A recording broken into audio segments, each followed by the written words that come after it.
Hi, it's Ashleigh from Sweet Dreams Bake Shop, and today I'm going to be showing you some really simple fall flowers. Now, I'm just calling them fall flowers because they have a fall feel and they have that nice deep purple color that's really in during fall. I actually know very little about foliage in general. So what I'm doing here is I'm taking a tip that is a petal tip that is straight. You can get the petal tips that are curved as well, but I find this particular design works with the straight type. My royal icing consistency is quite thick with this, and one tip that I'm going to give you that I actually didn't do myself is every time before you use leftover royal icing, you really need to make sure that you whip it up. If you don't whip it up, I find that it kind of is a soupy consistency even though it is thick. So I noticed that in this tutorial, some of my petals run together a little bit. Re-whipping your royal icing just incorporates more air into it and kind of reactivates that meringue powder in there. Anytime you are trying to make a more thickened royal icing, I always recommend adding a little bit more meringue powder instead of just adding icing sugar. If you just add icing sugar, I find it gets really thick and almost unpipeable. As you can see here, piping these petals is really easy. You just want to keep that tip nice and flat and then make kind of a rainbow shape. I waited until the bottom layer was a little bit more dry before adding on the second layer of petals. If you wanted to make this look even more intricate, you can go ahead and add several layers of petals on there instead of just two like I did.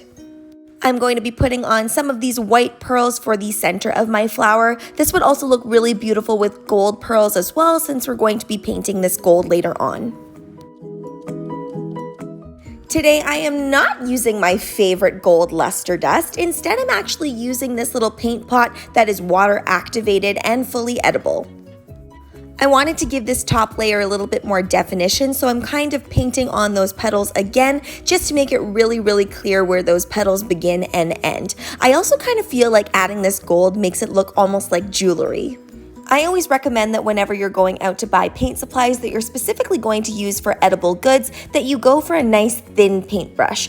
I find that I do a lot of painting with my thin brush as opposed to any of my medium or thicker sized brushes. But if you do like to do a lot of painting on fondant cakes, for example, then investing in a selection of brushes couldn't hurt. I ended up doing a few different designs when it came to adding this gold detailing on. Let me know in the comments down below which one was your favorite.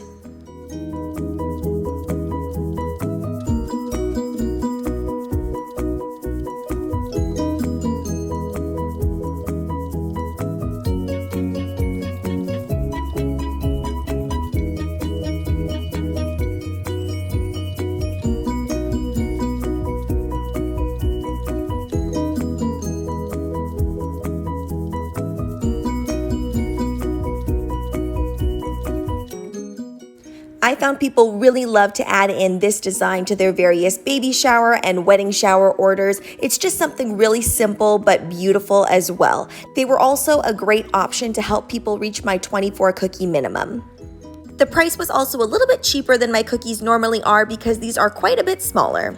Thanks so much for watching, guys. Don't forget to like, share, and subscribe so you can be part of the Sweetie fam. Right now, I'm uploading daily, so make sure you hit that notification bell so you know when I upload. Also, be sure to comment, request, or ask a question. I love hearing from you guys. Bye!